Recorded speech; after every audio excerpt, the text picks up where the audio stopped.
think it's fair to say we're all pretty aware of the fact that this is basically criminal in America, healthcare. Yes. The things that people have to pay for prescriptions, the things you can and can't get, what insurance won't cover. Agree. A very specific story about this that will blow your mind. My wife is involved in this story, coming up a little bit on the show. Stick around. This is crazy.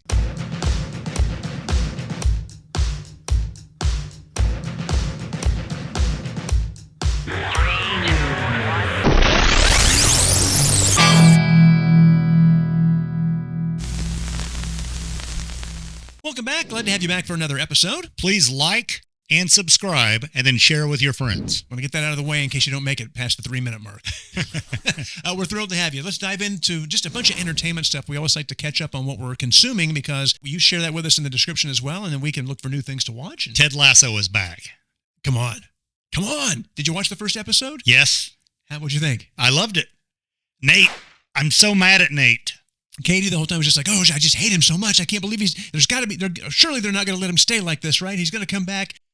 It's such a good show. If you watch Ted Lasso, you already know it just makes you feel good. I will say this first episode, I didn't have all those feel-good vibes. There was a lot of tension, but I like that. And they need that, I think, especially when you consider they're kind of wrapping up this part of the Ted Lasso world. And they're going to, like I said, they're going to wrap it up. So I think that it's just a lead-in. They gave us a lot to figure out. Yeah, so excited about the next episode. And if you haven't watched it, watch Ted Lasso. It's just a great show. I've started a show. I'm only one episode in. I think it's on Amazon Prime, called The Consultant. Okay. Christoph Waltz, being Christoph Waltz. Yeah. Its quick description is it's a gaming company and something horrible happens and he shows up and just takes over. And the last 30 seconds, not for kids, by the way, last 30 seconds of the first episode, I was like, boy, this has been interesting. It's slow. I don't love it yet. But then I was like, oh, I got to see the next one. Huh. It's very White Lotus-like. I never said I liked White Lotus, but I've watched both seasons all the way through because I'm like, well, I got to know what's going to happen. Yeah, so sometimes they're just not that outright. I love this. Sometimes it's just like quietly awesome. Mm-hmm. If that's a thing. I don't know. That was the name of my band in high school. Oh, there you go. So, all right, I'm going to check that one out. I've been looking at it. I love Christoph Waltz, so add that to the list.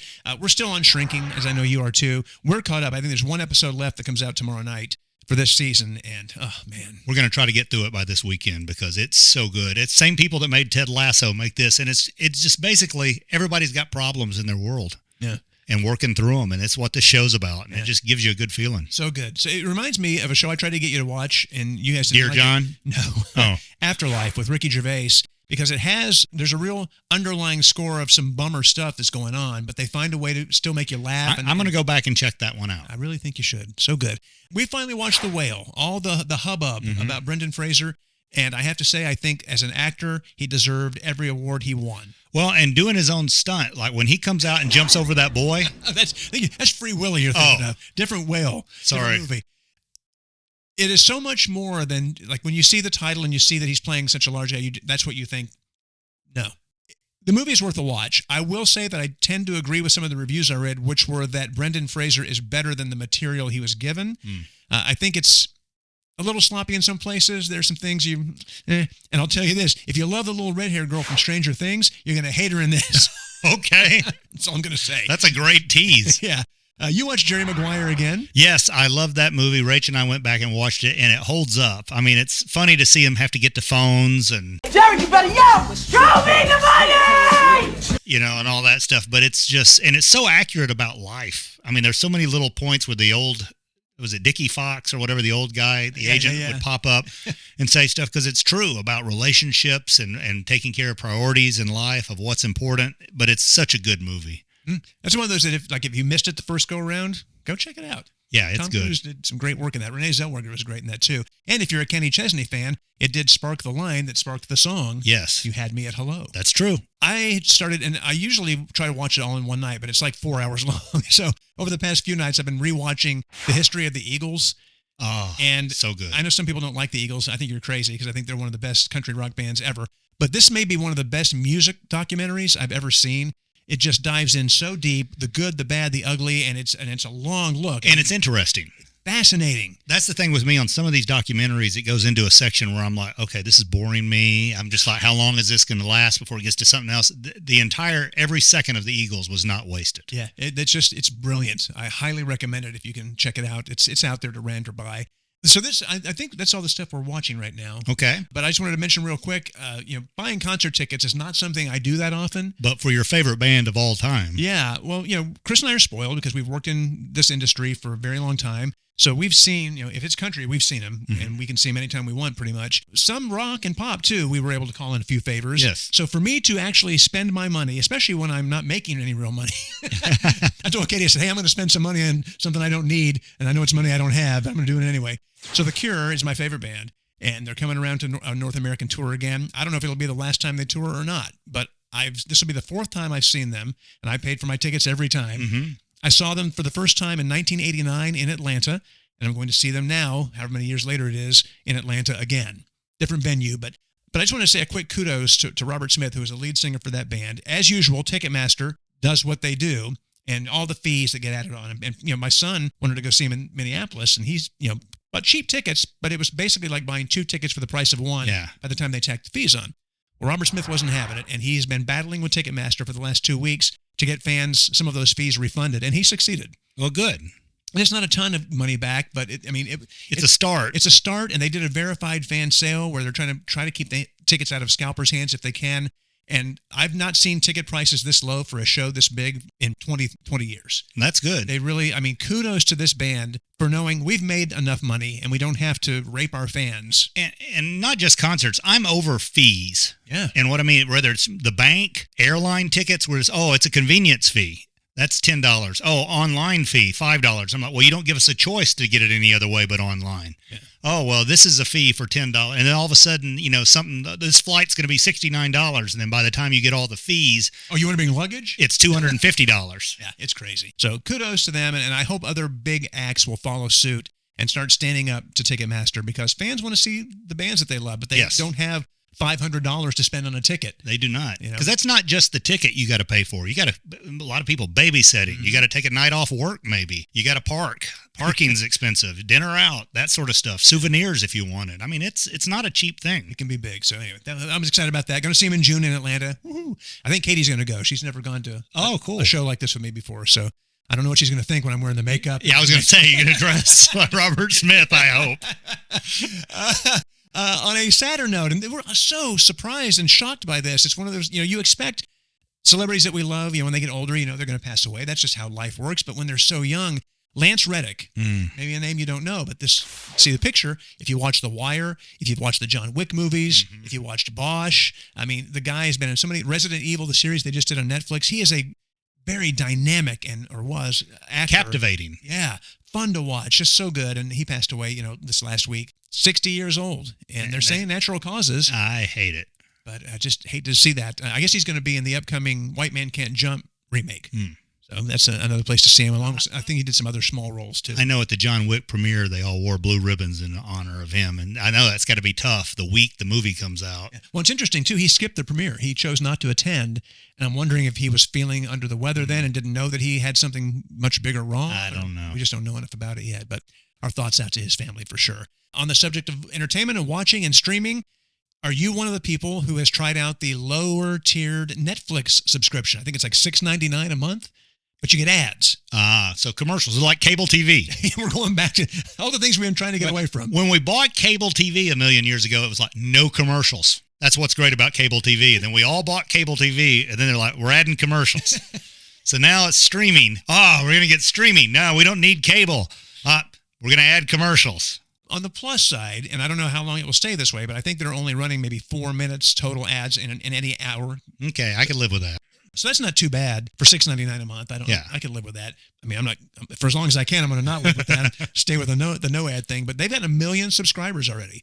And it just started in November. That's not bad. So I would think they would consider that a success. If you did it and you're on that, hit us in the description. Let us know. Is it changing how you view things? Are you still enjoying watching stuff? Can you still binge successfully and with that good feeling when you're getting interrupted by ads? Speaking of binging, we thought it'd be kind of fun to binge in one day. What can you binge? Yeah, I found a couple of things that we thought we'd throw out to you. Some of these maybe, and I know it's easy for us to say, I can, especially me, you're busier than me. Binge. It's nothing for me to binge a series. I'm doing nothing. I can binge a series in a day. I have a hard time doing it, but when I do get a day and go, okay, I'm going to binge this, these are the shows we suggest if you haven't seen them. White Lotus. There's 2 seasons of it. Both of them really are standalone seasons, but you could get through season 1 in like 5 hours and 50 minutes. Yeah. Now you have to have HBO. That's when you have to have HBO Max to watch, but it's very good. As Chris said, not one that he was like, I love this show, but you've got to know what happens. Yes. It's a very cool little mystery in both seasons. Severance. I mentioned this one a few episodes back. It's on Apple TV. It's only 1 season out, and you can get through it in about, I think, it'd take you the whole day, 7-8 hours, I think. But man, it is so good. And once you get rolling on it, if you're like us, you're going to want to get to the next thing because there's so many questions to be answered. And Loot, I suggest. There's only 1 season of it, and it was great. And I'm not a Maya Rudolph fan. Mm-hmm. She's fantastic. It's basically like a Jeff Bezos divorce, or Elon Musk gets divorced, and the wife gets half the money. Nice. And it's her kind of finding herself and working with this foundation, and it's very Ted Lasso-like. You have good feelings through it, but anyhow, you could get through that in a day, and it's really an entertaining show. Is that Apple as well? I believe so. Okay. Here's another Apple one, Shrinking. We've talked about this a lot over the last few weeks. So good. So good. 1 season, the final episode actually comes out tomorrow. Or depending, sometimes Apple releases a day early, so it may actually be out tonight. But it's excellent. Jason Segel, Harrison Ford, Ted McGinley. Yes. Is excellent in it. You're going to see a lot of familiar faces, but really, really good. And then one more to make an even 5. Well, uneven, I guess, but still a number we like, a nice round number. The Bear. Watch this one. You've heard a lot about it. Hulu, FX. It is so good. Katie and I did binge it in a day. We couldn't stop watching. We just kept saying, let's watch the next one. And it's going to come back for season 2, I think in early June. So you could go ahead and get a jump on it now and be ready for the next season. Okay. If you're like us and you have hours to kill, no job, nothing really to hold you down. Or you just don't want to do chores around the house. You're like, I could get up and do something productive.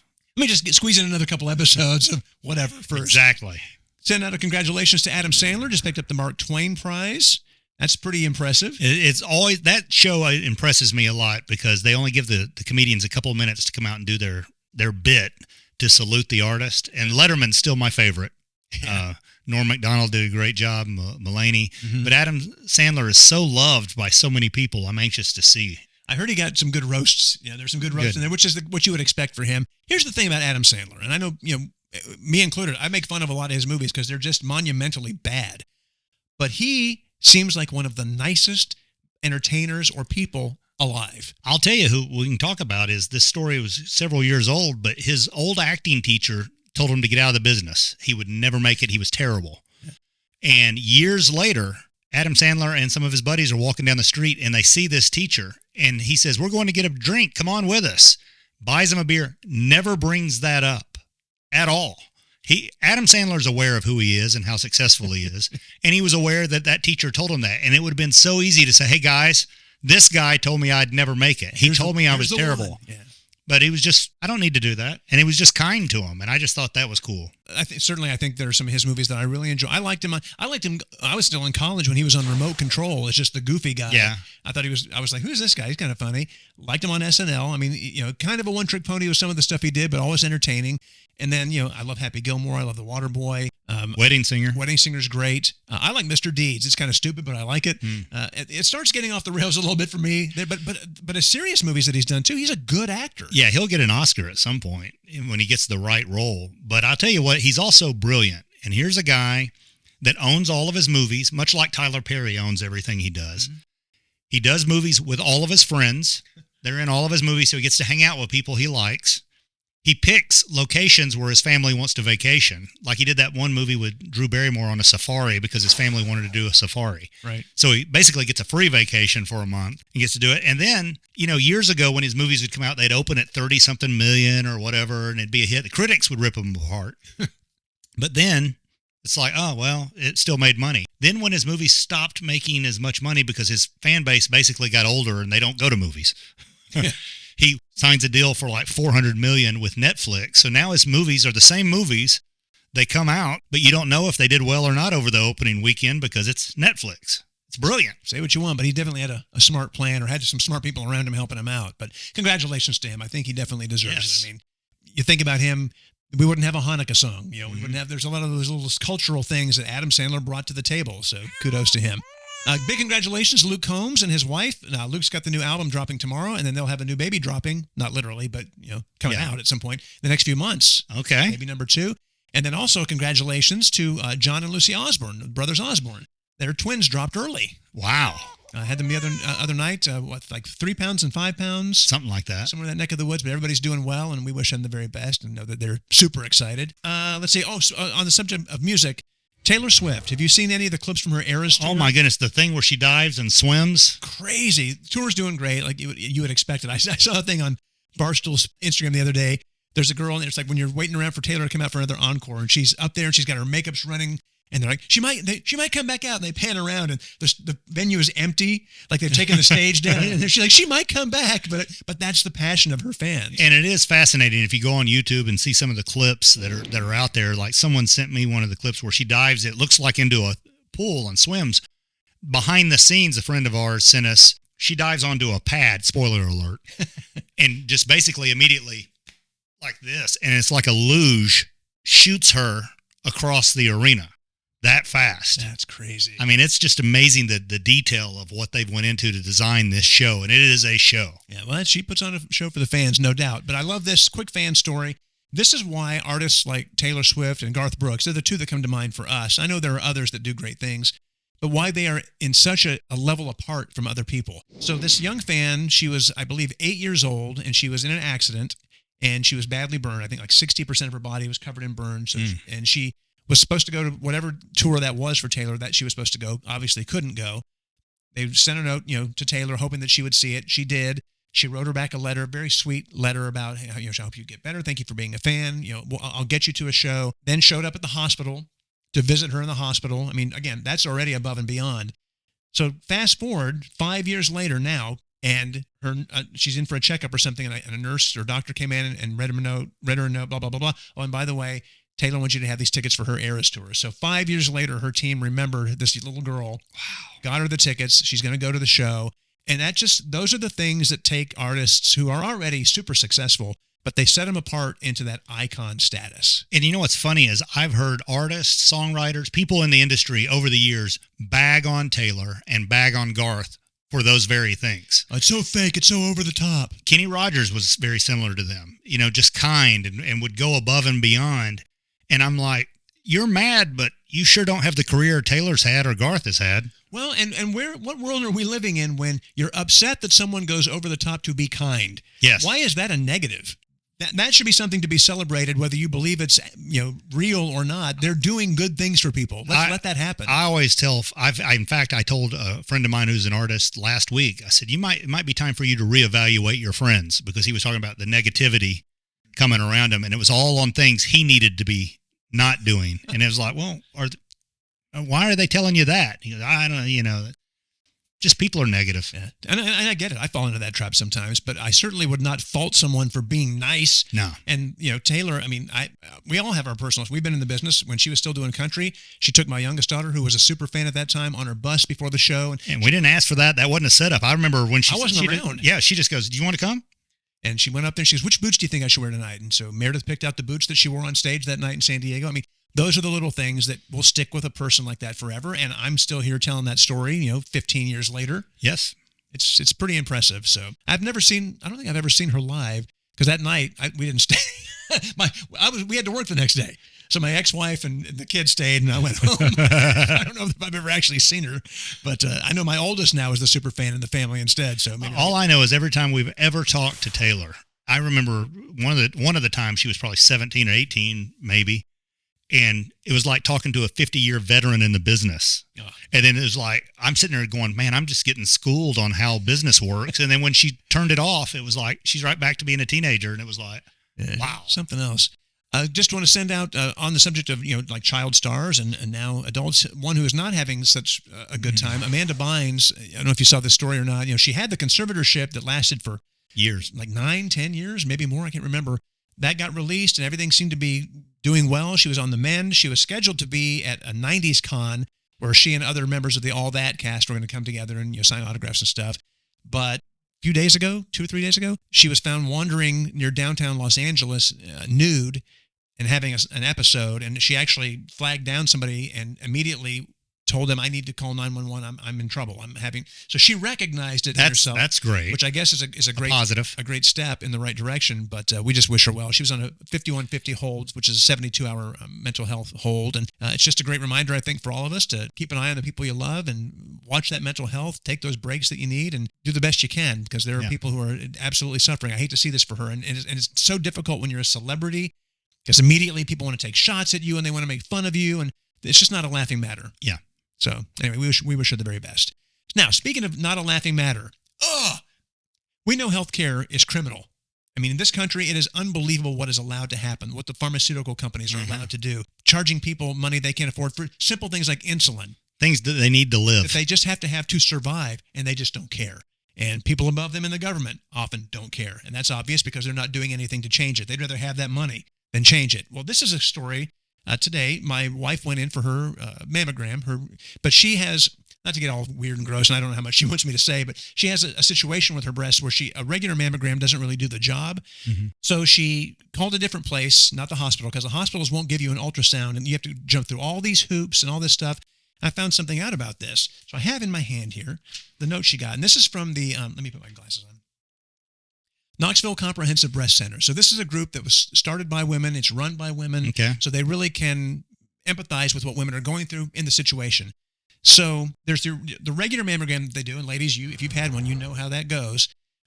First of all, the little details at this place to show that they care. They keep the gel that they have to put on you in a warmer. Oh, that's nice. They keep the wipes that you use to clean off in a warmer, so you don't get that shocking thing when on the regular mammogram. I guess when they put it in there, normally they squeeze them down to, it's horrible. I don't know how they do it, but theirs is like a contoured. It's a different material, so it's only like this much, which I'm sure is still not pleasant. Katie said it wasn't like it was like, oh, this is great, keep doing this, but it's way better than flat. So that is great. It's way more in depth than I thought it was going to be. I know. I want people to understand, maybe especially men who don't know what women go through in these situations and why it's so important. A lot of women don't go. The woman who cuts my hair hasn't been to the doctor to do this in 20 years. Oh, because she doesn't feel like she can afford it. She doesn't want to go through the pain, all the stuff. So Katie got this thing back, and the reason she went here is because they will do ultrasounds if you have the need, and some women do, and Katie's one of them. Radiologists describe a mammogram as having a dense pattern if they see more white than gray on the mammogram images. The reason it's important is that lumps are more difficult to see on a dense or white mammogram because they are so white in color. At the Knoxville Comprehensive Breast Center and other places like it, we routinely supplement dense mammograms with physical examinations and whole breast ultrasounds to make up for the lowered sensitivity. A dense mammogram, so if you have this issue, ladies, if you have what they call dense breasts, if you have really thick, can miss 40 to 50% of breast cancer. Oh, wow. Half and half, throwing a dart at the wall that you may or may not have cancer. They can't really tell if you have this type of situation. Although there's a national movement to change how breast ultrasounds are covered by your insurance carrier, as of this date, the insurance carriers consider it a diagnostic test, unlike a regular screening mammogram. In other words, they're just not going to pay for it. Wow. It just strictly comes down to money. Katie has a friend, and she was very worried about this test because her friend has gone in for her regular mammograms for the last several years. Everything was just fine. Then suddenly on the last one, they were like, oh, oops, you've had breast cancer for years, and we've missed it because of this situation. And now it's stage 4, and it's in your bones, and you're terminal. Are you kidding me? Because doctors or hospitals and insurance companies won't pay for a technology that is sitting right there able to be used that would save women's lives. It's unbelievable what is going on in this country. I mean, I'm shocked. And I don't know how to change it. I'm not a politician, but I hope somebody out there who's smarter than us can start taking a look at some of these things. Not to get on a rant or a soapbox in politics, but like I said, until they got term limits on every office, nothing's going to change because everybody likes getting in there and just staying. When I heard that number, basically half of those breast cancer diagnoses are missed because they won't spend the extra money on an ultrasound. That is criminal. You're killing people for profit. On a lighter note, our top 5 memes of the week. Okay, I was wondering how the transition was going to go. There's no way to do it. I was sitting there thinking like, boy, this is going to be really odd. I got to say, I'd give it an 8 out of 10 on how you transitioned there. We're riding a roller coaster, baby. You don't know what's going to happen next. All right, these are the 5 that we thought were really entertaining to us this week. Let's dive in. I think we can relate. Pizza delivery guy, you've ordered 10 pizzas. Are you having a party? Me, perhaps. That is 100% me. It's also when I buy alcohol at the store. Oh, you having people over? No. I'm mad you said that. I love this. Every time I use self-checkout, the person in front of me has never used self-checkout, touchscreens, or money before. Welcome to my life. 100%. Flip or microwave on its side, he absolutely loves it. It's a classic. My boss. Me wondering why my coworkers stopped laughing at my flawless impression of my boss. I've always done good impressions of our bosses. Yes. And our number one of the week, love this. 8 years ago, I entered the local library's library card design contest, not knowing it was for children, and absolutely dominated. Then they made me accept the award at City Hall with the kids I beat. I love that. Solid gold. You imagine having to stand on stage next to those kids? It's fantastic. That's the show. Thank you for watching. You're awesome. Subscribe, like, and share with your friends. Hit that like button. Throw in stuff into the comments about shows you're watching, anything like that. We'd love to hear it. Thank you very much. Next show, which comes up in just a few days, we got a country superstar on the show. Legend, almost. You want to be watching that. Thanks again. We appreciate you. Talk to you soon.